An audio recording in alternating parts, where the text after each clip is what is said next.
Magnetic field वाला याद करें। ग्रेविटेशनल फोर्स रिपल्सिव कब होगा? सृष्टि, गुनगुन बताओ।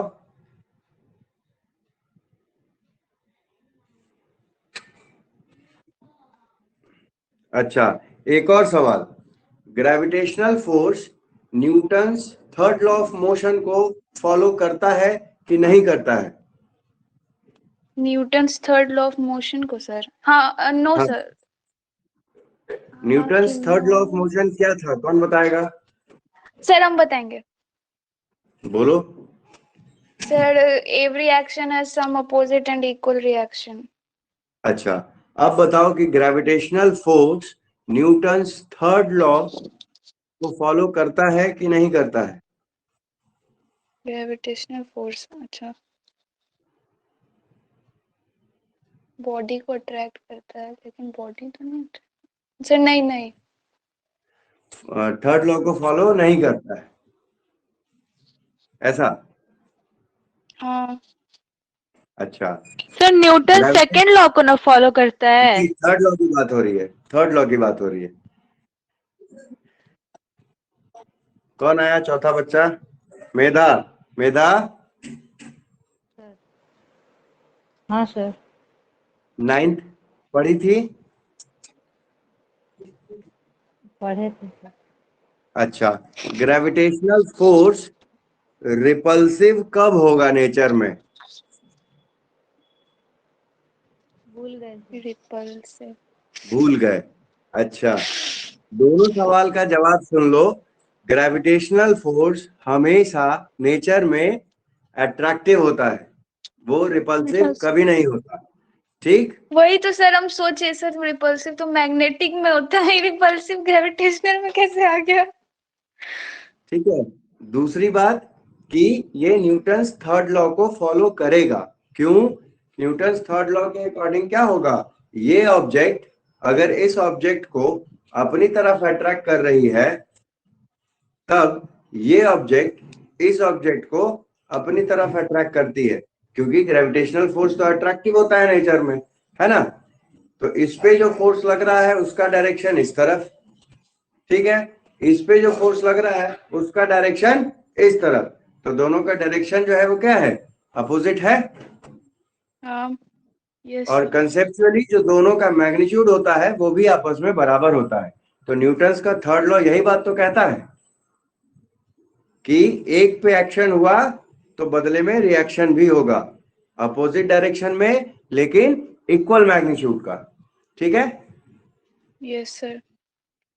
चलो, तो अब सृष्टि क्या पढ़ी है?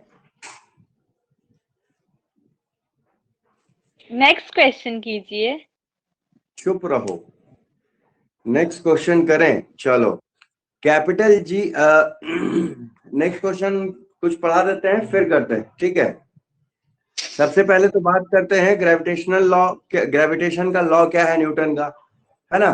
तो ग्रेविटेशन का लॉ ये कहता है कि अगर दो ऑब्जेक्ट्स हैं,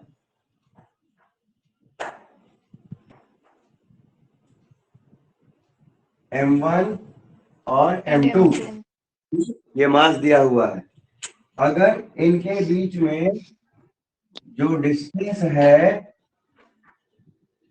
वो है r, ठीक? ठीक है, तो ये दोनों एक दूसरे पे फोर्स लगाएंगे जिसका मैग्नीट्यूड आपस में इक्वल होता है, ठीक? और होता क्या है, तो वो फोर्स का जो मैग्नीट्यूड होता है वो प्रोपोर्शनल होता है दोनों बॉडी के मास के प्रोडक्ट के, और प्रोपोर्शनल होता है दोनों बॉडी के बीच में जो डिस्टेंस है उसका स्क्वायर करेंगे और उसको इन्वर्स करेंगे, मतलब रेसिप्रोकल। डिस्टेंस के स्क्वायर के रेसिप्रोकल के प्रोपोर्शनल होगा या सिंपली डिस्टेंस के स्क्वायर के इन्वर्सली प्रोपोर्शनल होगा, ठीक? जब दोनों को हम मिलाते हैं तो फोर्स प्रोपोर्शनल मिलता है m1 m2 by r square के, ठीक है। तो F यहां प्रोपोर्शनलिटी का साइन हम हटा देते हैं, कांस्टेंट आ जाता है कैपिटल G, जिसको यूनिवर्सल कांस्टेंट ऑफ ग्रेविटेशन कहते हैं, और बाकी m1 m2 by r square तो रहता ही रहता है, ठीक है। इसमें कोई दिक्कत? Yes sir. नो क्या सर। दिक्कत? सर वो अब इनवर्सली प्रोपोर्शनल का साइन है फिर डायरेक्टली का इनवर्सली ये प्रोपोर्शनल का है? साइन तो प्रोपोर्शनल का ही है, ये 1 बाई r स्क्वायर कर दिया ना, अच्छा है ना। Okay sir. अब देखो इस g की जो वैल्यू होती है वो फिक्स होती है 6.67 इंटू 10 इनवर्स 11 की, ठीक है। अब फोर्स का यूनिट तो मीटर और न्यूटन होता है, मास का यूनिट केजी हुआ, डिस्टेंस का यूनिट मीटर होता है, तो ग्रेविटेशनल कांस्टेंट की यूनिट क्या होगी वो हम कैसे निकालते हैं? ये जो है एक ऑब्जेक्टिव क्वेश्चन बनता है तुम्हारा, ठीक है। जी की यूनिट लिखना, तो जी की वैल्यू यहाँ क्रॉस मल्टीप्लीकेशन से देखो क्या होगा, एफ इंटू आर स्क्वायर होगा बटे में m1 m1 m2। इंटू होगा। Yes sir. फोर्स का यूनिट होता है न्यूटन, डिस्टेंस का स्क्वायर है तो हो गया मीटर स्क्वायर, नीचे 2 बार केजी होगा, है ना। तो जी की यूनिट क्या हो जाएगी, न्यूटन मीटर स्क्वायर, नीचे केजी स्क्वायर होगा जो पलट के हो जाएगा केजी इनवर्स 2, ठीक होगा। Yes sir. बाकी बच्चा मेधा गुनगुन, यस सर। गुनगुन की आवाज ही नहीं आ रही है।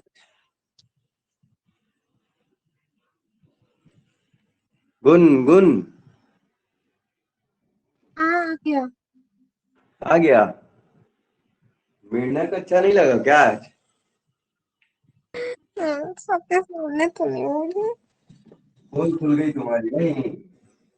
सर हाँ, मेंढक थोड़ी था वो, खाते हैं। सर कछुआ खाती है, मेंढक नहीं खाती है। हाँ, ये देखो, चलो तो जी की वैल्यू इतनी होती है, यूनिट इतनी होती है, इसमें किसी को कोई दिक्कत?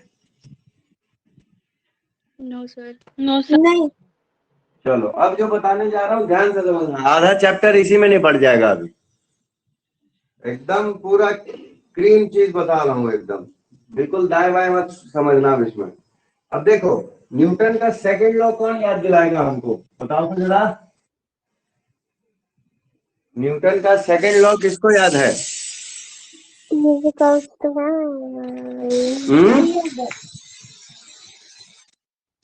P is equals to mv। बहुत बढ़िया, दांत तोड़ देंगे। और बोलो। Sir F is equal to m ए, है? Sir F is equal to m ए। हाँ गुनगुन, ये भी तो था सेकंड लॉ में। बेटा P जो है ना मोमेंटम होता है, हाँ और तुम्हारे हिसाब से मोमेंटम के टर्म्स में जो न्यूटन का सेकंड लॉ होना चाहिए वो मेधा बता देगी। मेधा बताओ तो जरा, क्या सर, क्या बताना है? मोमेंटम के टर्म्स में न्यूटन का सेकंड लॉ। भूल गए सर।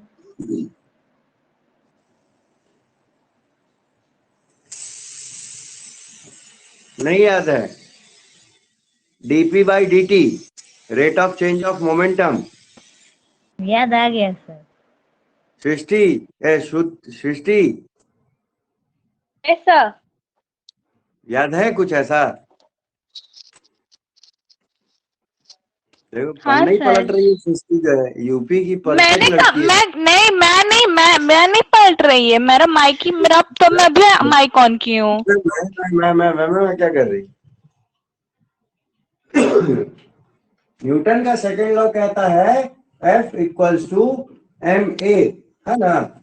एक्चुअल में न्यूटन का सेकंड लॉ का फॉर्मूला F बाई एम, मतलब अगर किसी ऑब्जेक्ट m पे, जिसका मास m है, उस पे अगर F फोर्स अप्लाई करें तो फोर्स बाय मास का जो रेशियो होगा वो एक्सीलरेशन देगा। ये कौन सा एक्सीलरेशन है? जो कि उस मास में पैदा होगा, किसके कारण? इस फोर्स के कारण, है ना? यस तो देखो इस ऑब्जेक्ट पे फोर्स कितना? F,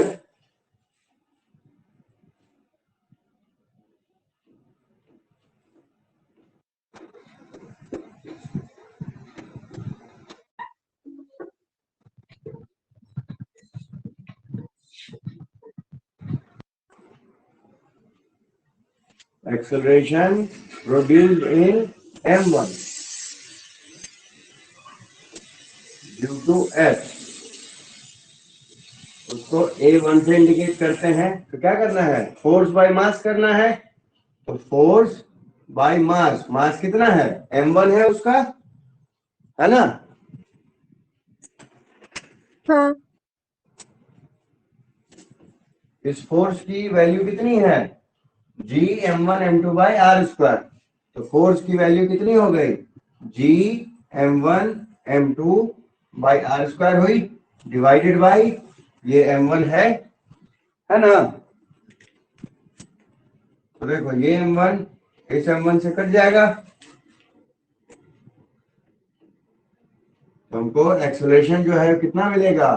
G m2 by r r square. मिलेगा, है ना? मिलेगा। हाँ सर। m1 में एक्सेलरेशन कितना पैदा हुआ? इतना। उसी तरह से m2 पे भी तो फोर्स लग रहा है ना? Yes sir. Yes sir. तो m2 में भी एक्सेलरेशन पैदा होगा, जो इसी फॉर्मूले से हम निकाल सकते हैं। निकाल सकते हैं। Yes sir. Acceleration produced in m2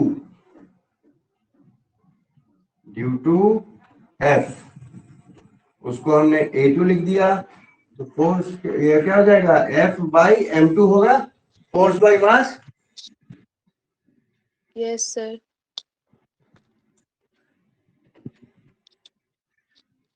force कितना?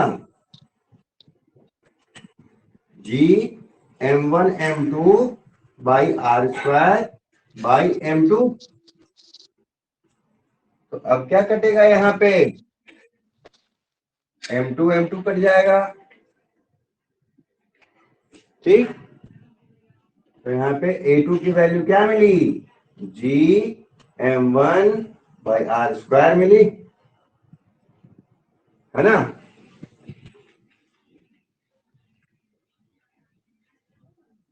क्लियर है? Yes sir. Yes sir. चलो इसी एग्जाम्पल को हम कन्वर्ट कर लेते हैं अर्थ से। तो अब फटाक से समझ में आएगी बात है। अब बहुत जरूरी चीज करने जा रहे हैं, वो देखो।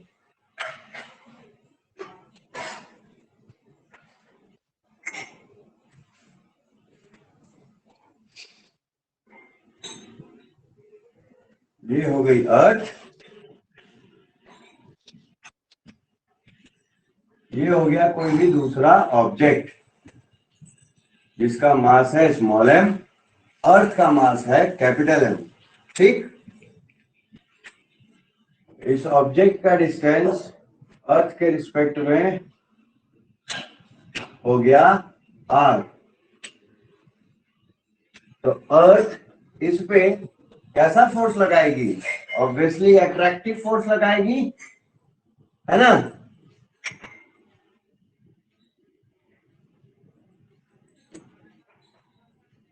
अट्रैक्टिव फोर्स नीचे की तरफ लगाएगी, मतलब अपनी तरफ लगाएगी ना अट्रैक्टिव फोर्स।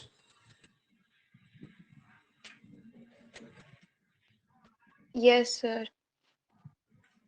इस फोर्स का फॉर्मूला क्या होगा? इस फॉर्मूले के according capital G m1 into m2 मतलब capital M small m by distance का स्क्वायर मतलब r स्क्वायर होगा।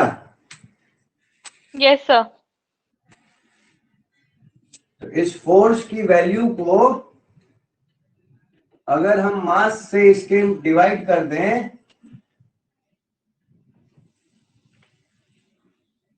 तो हमको क्या मिलेगा? स्मॉल m कट जाएगा, हमको इससे मिलेगा क्या? एक्सेलरेशन मिल जाएगा इस बॉडी का, मिलेगा कितना मिलेगा? G M by are square, capital G capital M by are square होगा।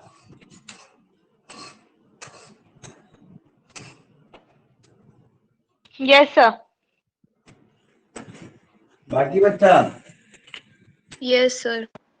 Yes sir. गुनगुन मेधा हाँ सर। इसमें कोई दिक्कत? No sir. No sir. सब बच्चा को नहीं नहीं ठीक। मेधा तुमको? नहीं सर। दृष्टि? नहीं सर, मैं तो सबसे पहले बोली। आए गजब। चलो अब बात करते हैं नियर अर्थ सरफेस। जो आर की वैल्यू हो जाएगी वो हो जाएगी कैपिटल आर के बराबर, मतलब रेडियस ऑफ अर्थ के बराबर, है ना? क्योंकि अगर कोई ऑब्जेक्ट, अर्थ का रेडियस ये कैपिटल आर हो गया, कोई ऑब्जेक्ट अगर यहाँ पे है तो अर्थ और इस ऑब्जेक्ट के बीच में डिस्टेंस कितना हो गया? रेडियस के ही बराबर।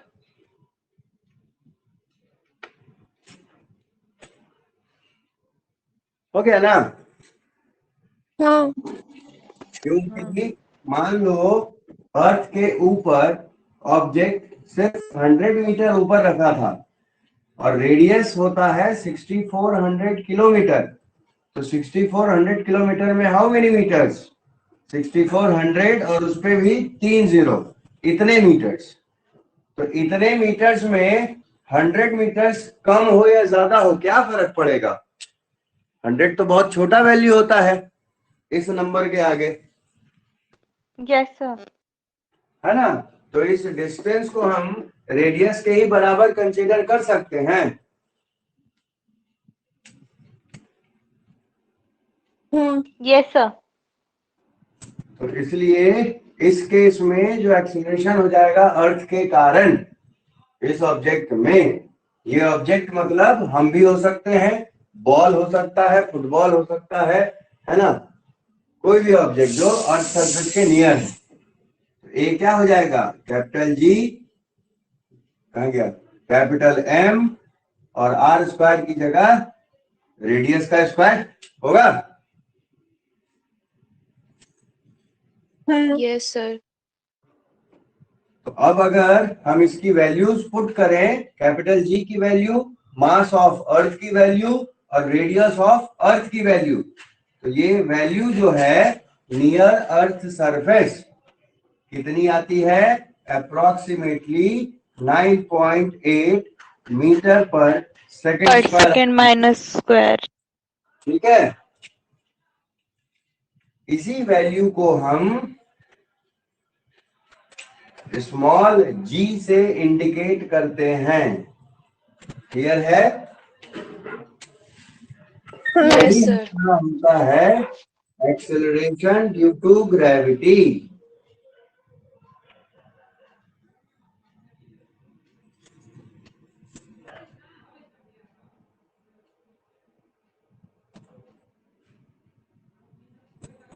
ठीक है, यस सर। इसमें कोई दिक्कत? नहीं नो सर। मेधा, नहीं sir. No. Srishti? No sir. बस दिक्कत नहीं है यार, कुछ नहीं है, बस दिक्कत तो कुछ भी नहीं है। ऐसा कुछ नहीं है सर।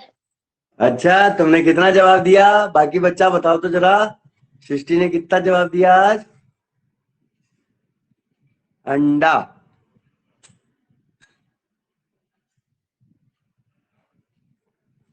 देखो बहुत सिंपल सा कंसेप्ट है।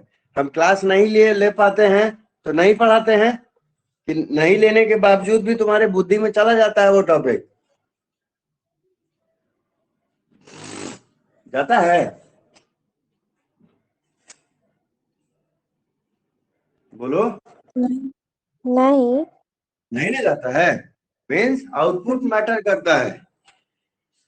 क्लास के समय में हम नहीं पढ़ा पाते हैं, मतलब हम नहीं पढ़ा पा रहे हैं, तुम्हारा सिलेबस वहीं रुक जाता है। आज हम पढ़ा रहे हैं तो ये चैप्टर पढ़ रहे हो आगे, है ना? लेकिन अभी अगर नहीं पढ़ा पाते तो फिर नहीं पढ़ पाते आगे। तो आउटपुट अगर हम नहीं दे पाए सही समय पे तो फिर क्या मतलब है कोई मतलब? नहीं। ऐसे भी इस महीना स्कूल ज्वाइन कर लिया, इस चक्कर में बड़ा क्लास डिस्टर्ब हो गया मेरा। अब जाके थोड़ा स्थिर हुआ है रूटीन। सर आप जिस जिस दिन क्लास नहीं लेते हैं उस दिन मेरे घर में कुछ न कुछ होते रहता है, इसीलिए हमको फायदा हो जाता है। अच्छा, जैसे हमको लगा पिटाई उटाई का प्रोग्राम होता रहता है।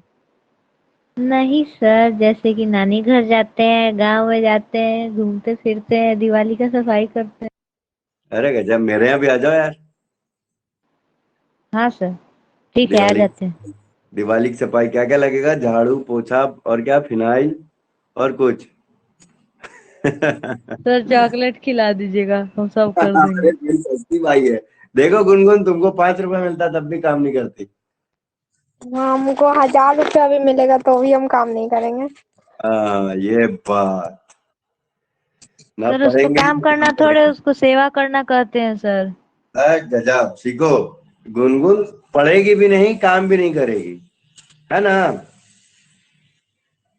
क्या गुनगुन? नहीं, ऐसा नहीं है। क्या? तो न्यूटन सेकंड लॉ में डीपी बाई डी की जगह p is equal to m v formula बोलते हैं। ये कौन सा पढ़नोक बच्चा बोलता है ऐसा भाई? चलो छोड़ो उसको। अब देखो, इसी पे आते हैं। अगर ये हाइट 100 मीटर ना होके 500 किलोमीटर हो जाए तब? तो 500 किलोमीटर और 6400 किलोमीटर जोड़ देंगे तो कितना होगा? 6900, 6900 किलोमीटर। मोटा मोटी बात करें तो 650 किलोमीटर की जगह सीधा सीधी 700 किलोमीटर हो जाएगा। 7000 किलोमीटर हो जाएगा 6500 की जगह, होगा ना? हाँ। तो 6500 और 7000, इन दो वैल्यू को हम आपस में इग्नोर नहीं कर सकते, है ना? कि 6400 किलोमीटर है, 500 और जोड़ दिए तो चलो कोई फर्क नहीं पड़ता, ऐसा थोड़े होता है। तो उस केस में तो फर्क पड़ेगा कि नहीं पड़ेगा? हाँ सर, पड़ेगा सर। पड़ेगा ना? दूसरी बात, अगर धरती के अंदर गहराई में घुस जाए 500 मीटर तो यही डिस्टेंस कितना बच जाएगा? 6400 किलोमीटर की जगह में 500 माइनस कर दो तो 5900 किलोमीटर बचेगा। Yes sir. है ना? तो भाई कहाँ 6400 कहाँ 5900, घट गया ना? हाँ सर। है ना? मीन्स जो जी की वैल्यू है वो सरफेस पे तो इतनी रहेगी 9.8, लेकिन अगर हम और ज्यादा हाइट पे जाएं या धरती के अंदर घुसें तो इस जी की वैल्यू पे असर पड़ेगा। ठीक? हाँ। Yes sir. तो उसका फॉर्मूला क्या हो सकता है? तो उसके डेरिवेशन में नहीं जाएंगे हम लोग, क्योंकि हमको न्यूमेरिकल का काम पड़ता है। हम सीधा फॉर्मूला की बात करते हैं।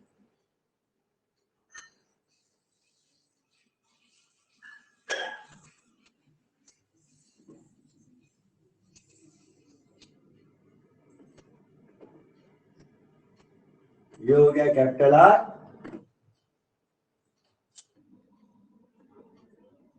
ये हो गया स्मॉल एच, है ना?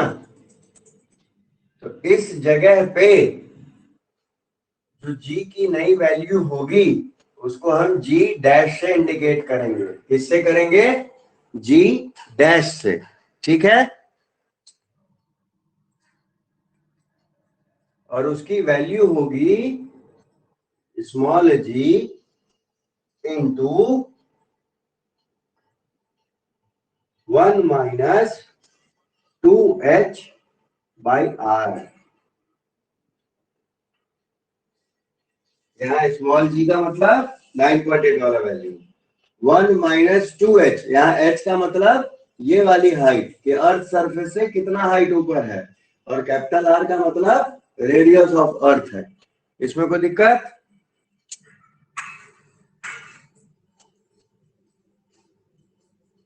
सर एक बार फिर से बता दीजिएगा। हाँ, अगर रेडियस के रिस्पेक्ट में अगर हाइट ज्यादा है तो जी की नई वैल्यू जो होगी उस हाइट पे वो कितनी होगी? G into 1 minus 2h by R. ये फॉर्मूला होता है जी के नए वैल्यू का, means acceleration due to gravity के नए वैल्यू का जो कि इस हाइट पे होगा वो कितना होगा? तो G into 1 minus 2h by R होगा। यहाँ पे h क्या है? ये वाली हाइट है। आर क्या है? ठीक, यस सर।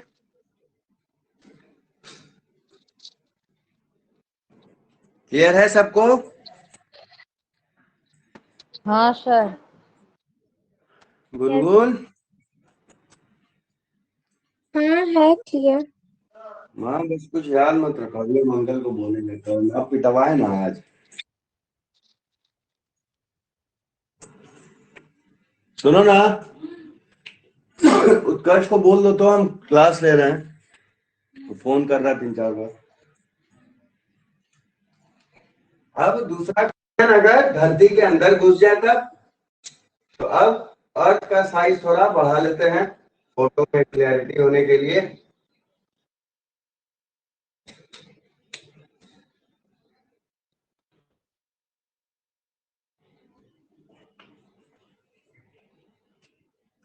देखो, अगर हम अर्थ में h हाइट नीचे आ जाए, मतलब गहराई में आ जाए, तो इस पॉइंट पर, इस पॉइंट पे g का वैल्यू कितना होगा नया वाला? तो उसको भी हम g डैश ही लिखते हैं।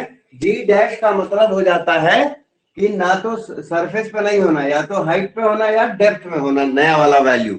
ठीक है, नई वाली वैल्यू को हम g डैश से ही इंडिकेट करेंगे। ठीक है, तुमको मन है तो जी डबल डैश भी लिख सकते हो, कोई दिक्कत नहीं, या फिर G1 और G2 भी लिख सकते हैं, वो सिंबल पे है, अपने ऊपर है, डिपेंड करता है। ठीक है, और ये तो रेडियस ऑफ अर्थ है ही, इसमें कोई दिक्कत? No sir. इसमें कोई दिक्कत? No sir. वो गहराई पे किसी पॉइंट पे जो जी का वैल्यू होगा, वो जी का नया वैल्यू होगा, वो होगा G into 1 minus h by R. 2 बस मिसिंग होगा यहाँ पे। ठीक है, फॉर्मूला में इतना ही अंतर है, हाइट वाले में 2h बाई आर होगा और डेप्थ वाले में सिर्फ h बाई आर होगा। इसमें कोई दिक्कत? नहीं। सारा बच्चा, कोई दिक्कत? नहीं नहीं सर। नहीं सर, पक्का? पक्का सर।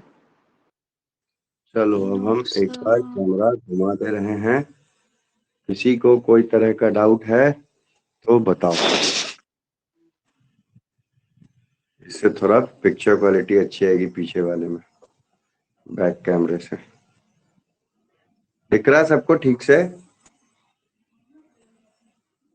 हाँ सर। चलो यस सर। अब इधर से सारे पॉइंट्स चेक कर लो, कहीं पे कोई डाउट लग रहा है तो बताओ।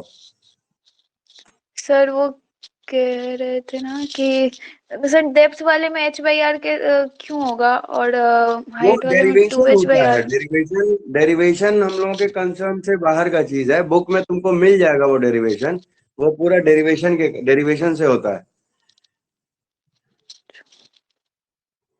हम लोगों को फॉर्मूला से काम है।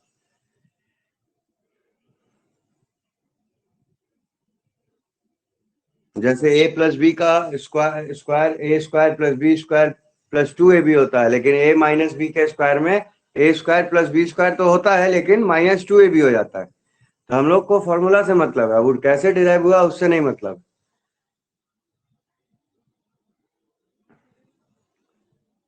उसके अलावा कोई डाउट?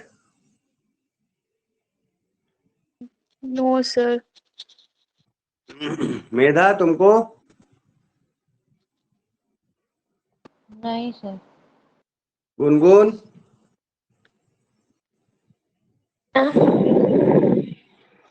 नहीं नहीं है डाउट। अच्छा ठीक है, अब तो पूछेगी 2 मिनट बाद। सृष्टि हाँ सर, क्या डाउट? कोई डाउट नहीं है सर। चलो ठीक है, तो तुम लोगों का होमवर्क ये है। नहीं आज रहने दो, कल देंगे होमवर्क। सर एक बात पूछे। दूसरे पूछो। सर लेकिन हंसी नहीं मुझे गुस्सा नहीं होइएगा ना? नहीं बिल्कुल गुस्सा नहीं होंगे, गुस्सा होके भी क्या कर लेंगे हम तुम्हारा। क्यों सर? हाँ सर इतना सारा स्माइली क्यों डाले हैं? सर अच्छा हम लगता है। बताएं, सर हम बताएं सर। बच्चा खुश होके पढ़ता है, इसीलिए इतना सारा स्माइली लगा है। हाँ, कलरफुल बोर्ड में इसीलिए लिखता हूँ, स्माइलीज इसीलिए डाल देता हूँ। जब तुम बोलते हो कि समझ गए तो हाँ सर, तो बस हो गया काम खत्म। तो स्माइली डाल दिया जाता है कि बच्चा समझ गया, है ना। Okay sir. यस और सर। कलरफुल बोर्ड भी इसीलिए डालता हूँ कि तुमको ध्यान रहे। सर हमको नहीं तो तो मजा आता है, आप सर कलरफुल लिखते हैं तो हाईलाइट हाँ समझ में आते हैं। हाँ, हाँ सर, और वहीं क्या से ध्यान रिजल्टवा रहता कम है। आता है ना सर, तो सारा स्माइली का उल्टा हो जाता है। क्या चीज? रिजल्ट कम आता है ना सर, तो स्माइली उल्टा हो जाता है। और सर एग्जाम देने के बाद सब बच्चे बोलते हैं कि मेरा एग्जाम, सबका एग्जाम अच्छा ही जाता है बस रिजल्ट एग्जाम खराब तो हो सबके जाता है। अच्छे जाते हैं, रिजल्ट बिगड़ जाता है। जैसे गुनगुन पढ़ती तो डेली है, पूछते समय याद नहीं रहता, हम है ना बीच में गुनगुन? कहाँ से आ गए? अरे तुम तो हमेशा से बीच में हो, नहीं। है ना। अभी पता चलेगा ना 2-3 मिनट बाद। सर एग्जाम देने के बाद हम लोग जब निकलते हैं ना स्कूल से बाहर, तो सब एक दूसरे से पूछेगा कि कैसा गया, कैसे। सबका अच्छा जाता है, बस रिजल्ट के टाइम में कोई नहीं पूछता है अच्छा देखो, कैसा रिजल्ट आया। बहुत सुनो मेरी बात, बहुत सिंपल सा चीज है। जैसे ये वाली बात समझाए, ठीक। जी की वैल्यू तो खैर फिक्स होती है, बता दिए, लेकिन जी की यूनिट जो लिखे हैं उसको हम प्रॉपर डिराइव करके तब लिखे हैं, है ना। हाँ सर। ठीक। दूसरी बात, एक्सेलरेशन भी जब हम निकालना सिखाए हैं a1 और a2, है ना। तो F/m का फॉर्मूले का कंसेप्ट हम पहले समझा दिए, ठीक है ना। उसके यस बाद सर। जब ये दोनों समझा दिए हैं, तब धीरे से हम m1 की जगह अर्थ को ला दिए हैं और m2 की जगह कोई भी दूसरा ऑब्जेक्ट ला दिए हैं, ऑब्जेक्ट। ठीक। तो यस इस सर। तरह जब हम लोग स्टेप वाइज समझते हैं तो जल्दी जल्दी दिमाग में घुसता चला जाता है ना। तो इससे जब हम सर। स्टेप वाइज जब चलते हैं ना, तो दिमाग पे कम स्ट्रेस पड़ता है। तो जब चीजें हम समझ लेते हैं, तो अब जरूरत होती है उसके कंसेप्ट के डेप्थ में जाने की, ताकि अगर 4 फिजिक्स वाले लोग अगर मिल जाएं, तो हम लोग ये पूरी प्रोसेस इजीली बिना चेहरे पे स्ट्रेस लाए डिस्कस कर सकें, ठीक। Yes sir. तो अब डेप्थ कैसे आएगा? तो डेप्थ आएगा इन टॉपिक्स को बुक से लाइन बाय लाइन रीड करके। पहला तरीका, जब हम बुक को रीड करेंगे तो उस समय हमको ध्यान रखना है कि जो की पॉइंट्स होंगे, जो की सेंटेंसेस होंगे काम वाले, उनको अंडरलाइन कर लें, ठीक। और उन Yes, sir. अंडरलाइन कीवर्ड्स या सेंटेंस की मदद से अब तुमको सबसे बेहतरीन मेहनत करनी है खुद से शॉर्ट नोट्स लिखने की। ठीक, Yes, sir. तो लेक्चर से तुमने कंसेप्ट समझा, बुक रीड करके तुमने इस कंसेप्ट को किताब की भाषा में जाना। अब किताब की भाषा में तो 100 लाइन लिखी हुई है, उसमें से हमने अपने काम की 20 से 25 लाइन अंडरलाइन कर ली और उसके बेसिस पे हमने 25 से 30 लाइन में शॉर्ट नोट्स तैयार कर लिया। ठीक, अब जब कंसेप्ट हम पूरा समझ जाते हैं तब हमारा सबसे बड़ी ज्यादा जरूरी ड्यूटी होती है कि उस कंसेप्ट के बेसिस पे वेरी शॉर्ट और शॉर्ट क्वेश्चन आंसर्स को बुक से रीड करें, समझें। ठीक है, तो जब तुम शॉर्ट और वेरी शॉर्ट क्वेश्चन आंसर्स भी जब बुक से रीड करते हो ना तो तुम्हारी बुद्धि खुल जाती है कि अच्छा ये जो समझे थे उससे इस तरीके से घुमा घुमा के सवाल पूछ सकता है। ठीक, Yes, sir. और फिर लास्ट में कुछ न्यूमेरिकल सॉल्व कर लेने हैं, हो गया चैप्टर कंप्लीट। तो इन सभी तरीके में मेहनत जरूर है, लेकिन समस्या वाला कोई भी तरीका इसमें कोई स्टेप नहीं है कि ई हमसे नहीं होगा। तुम अगर कहानी की किताब पढ़ सकते हो तो तुम फिजिक्स की किताब भी पढ़ सकते हो। तुमको अगर टीवी के सीरियल और फिल्मों के सस्पेंस समझ में आ रहे हैं तो तुमको किताब में जो कंसेप्ट्स हैं वो भी समझ में आएगा, क्योंकि जब एक चीज समझ में आ रही है तो दूसरी क्यों नहीं आएगी? ध्यान देंगे तो बिल्कुल आएगी, है ना। जब हाँ हम सर। फेसबुक और व्हाट्सएप पे टाइप कर सकते हैं मैसेजेस तो हम नोटबुक में शॉर्ट नोट्स भी लिख सकते हैं। जब हम एक जगह फालतू की बातें लिख रहे हैं हाय हेलो तो नोटबुक में काम की बात क्यों नहीं लिख सकते, है ना। हाँ सर। जब हम फ्रेंड्स के साथ बात कर सकते हैं तो हम शॉर्ट और वेरी शॉर्ट क्वेश्चन आंसर्स क्यों नहीं पढ़ सकते। और जब हम कपड़ा खरीदने के लिए पैसे का जुगाड़ लगा रहे हैं, जोड़ रहे हैं, घटा रहे हैं कि वहां से मिल जाएगा, इधर भी खर्चा है ना। तो जब हम उतना जोड़ घटाव कर सकते हैं तो हम फिर लास्ट में कुछ न्यूमेरिकल्स भी क्यों नहीं बना सकते हैं, है कि नहीं। Yes sir. तो बस जरूरी है पॉजिटिव माइंडसेट की कि हाँ हमको पढ़ना है, मतलब पढ़ना है, फिर हाँ नो सर, एक्सक्यूज। हमारा तो ब्लड ग्रुप भी बी पॉजिटिव है। ठीक है ना। तो पढ़ाई कोई बहुत टफ काम नहीं है, पढ़ाई में पहली और इकलौती कंडीशन है सेल्फ डिसिप्लिन। ये नहीं कि बैठे पढ़ने तो मम्मी बोली कि बउआ तनी गेस्ट आ गए हैं चाय बनाओ, तो उठ के चल दिए कि हाँ हाँ मम्मी, क्यों? क्योंकि बहाना मिल रहा है कि तुम्ही तो बोली थी चाय बनाने। ठीक है, बगल की कोई चाची आ गई, मौसी आ गई, हम भी जाके गेस्ट में बैठ के बात सुन रहे हैं और हा ही कर रहे हैं, है ना। तो ये सारी एक्टिविटीज हमको अवॉइड करने की जरूरत है। This is called self discipline. ठीक है, तुमको अपना समय मैनेज करना खुद सीखना होगा। सर सेल्फ कंट्रोल भी। वही बात है बाबू, सेल्फ डिसिप्लिन में हर चीज आ जाती है। ये इसका मतलब बड़ा वाइड है, इसको समझाते समझाते ना तुम्हारा 11th खत्म हो जाएगा, लेकिन इस मतलब का मतलब नहीं समझ पाओगे। ठीक है, तुमको देखो पढ़ने के लिए बहुत लोग बताते हैं कि क्या करना चाहिए, ठीक है, सक्सेसफुल हाँ होने सर। के लिए बहुत लोग बहुत कुछ बताते रहते हैं, लेकिन कितने लोग तुमको ये बताते हैं कि हाउ टू फेल? सो बताओ। कोई नहीं। कोई नहीं। ठीक है, अब इसमें मैं एक बात जोड़ दे रहा हूं, घर में बात करते रहना कोई काम की बात, मम्मी नहीं सुनेगी, पापा नहीं सुनेंगे, है ना, वो ध्यान नहीं देंगे तुम्हारे ऊपर कि तुम क्या बात कर रहे हो।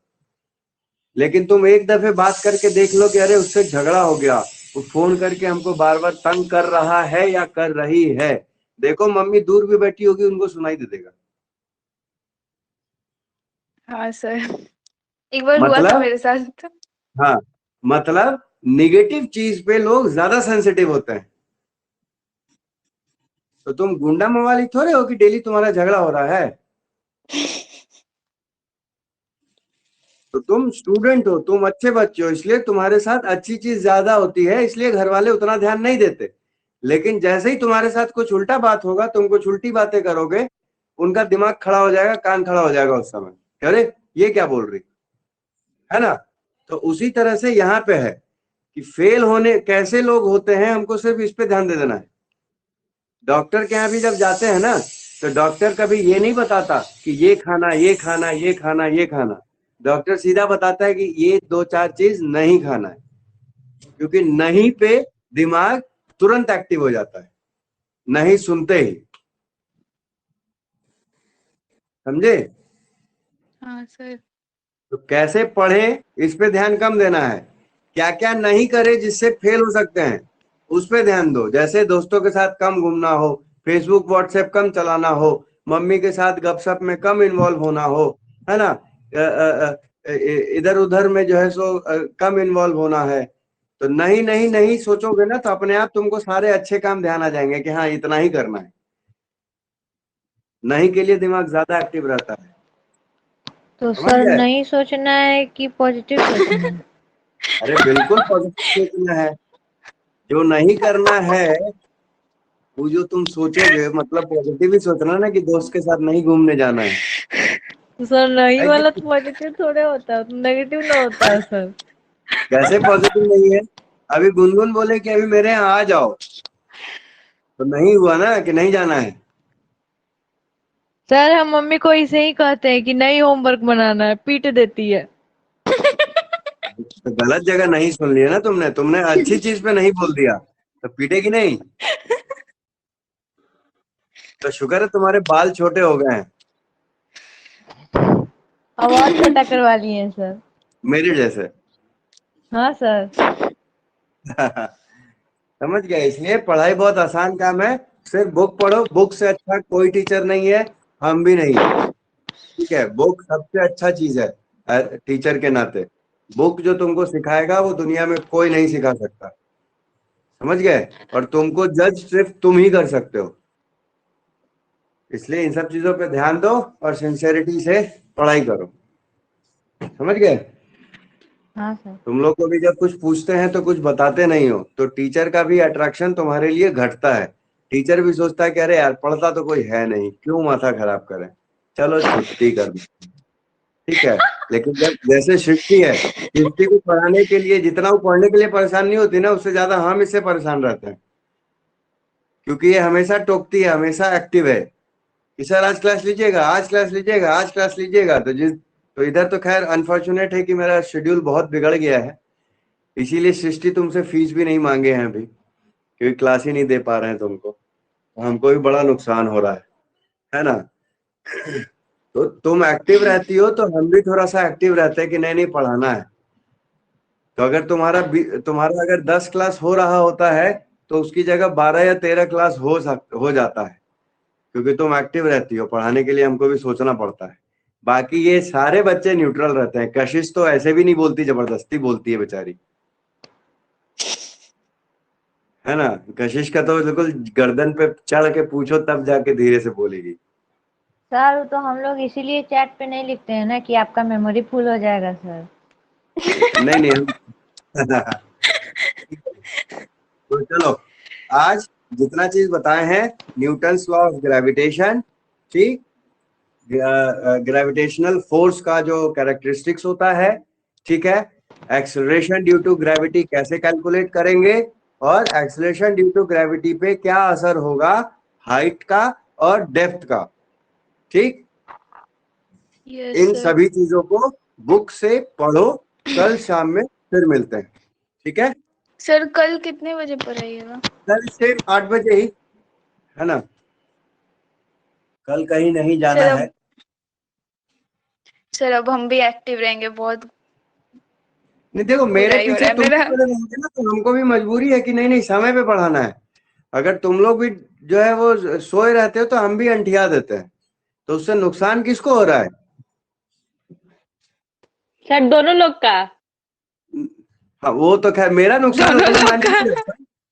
मेरा नुकसान बहुत मायने नहीं रखता है, क्योंकि वो पैसे का नुकसान है। ठीक है, वो तो 1 महीना ना सही 1.5 महीना बाद हमको मिलना ही है। लेकिन जो तुमको बुद्धि का और समय का नुकसान हो रहा है वो हम नहीं भरपाई कर सकते। ठीक है, हाँ सर।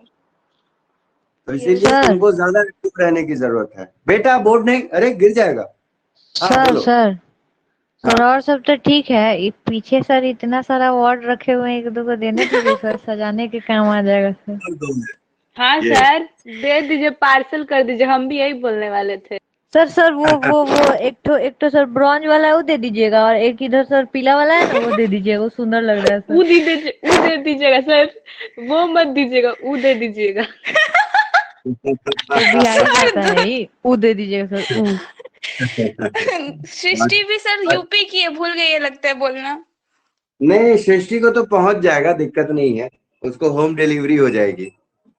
सर हम लोग को भी तो हो सकता है ना। हम देखिए सर, हमेशा हम टेस्ट देते हैं सर। तुम लोगों को तो हम अरे घर सर आके हम भी खुद दिए से दो देंगे। सर हम भी दिए तुम 2 लोग टेस्ट, को हम खुद दे ग्रेविटेशन और देंगे। उसका क्या बोलते हैं सर, हम दिए हम भी टेस्ट। देखो सीधा बात है, मेरे पीछे जितना पढ़ोगे हम उतना ही समय पे और उतना ही ढंग से पढ़ाते चलेंगे। ठीक है ना? सर टीचर सबसे लालची अरे आदमी है। सर सर गॉगल्स पहन सार्थक के आ गया ये वो तो। लग रहा है सर। टीचर सबसे तीसमार लालची आदमी खान है, होता है, तीसमार खान, है ना? सार्थक सर तीसमार खान है। नहीं हाँ, वो गाम्बो। 30 मार्क। चलो ठीक है, चलो जितना पॉइंट अभी बात किए हैं उसको पढ़ो। ठीक, कल पहले लेक्चर शुरू करने से पहले छोटा सा टेस्ट लेंगे, ठीक है, और फिर आगे बढ़ेंगे। ठीक है, इस सर चीज का कितना टेस्ट टेस्ट लेंगे सर? लीजिएगा? अरे वो छोटा सा 5 मिनट जैसे आज पूछ रहे थे। ठीक है, कल जरूरी पोर्शन इस चैप्टर का डिस्कस करेंगे, पोटेंशियल एनर्जी, पोटेंशियल और ग्रेविटेशनल फील्ड, ये 3 टॉपिक कल डिस्कस करेंगे। ठीक है, तो सर 5 क्या मिनट का टेस्ट पोटेंशियल? लीजिएगा, उसके बाद क्लास चालू कीजिएगा। क्या चीज? 5 मिनट पहले टेस्ट लीजिएगा, उसके बाद क्लास चालू कीजिएगा। उसके बाद क्लास चालू करेंगे। ठीक है, तो हम टेस्ट 5 मतलब मिनट होगा ही लेट आएंगे जैसे सर। आज पूछे हैं। ठीक है ना? ठीक है क्या सर, बोल रही हो? 5 नहीं मिनट हम समझी। लेट आएंगे सर, 5 मिनट लेट आएंगे फिर हम सर। सर कितना चलो कॉमेडी कर चलो रही ठीक है, है। चलो चलो फिर, चलो बाय बाय। चलो चलो चलो bye bye, good night. Bye sir.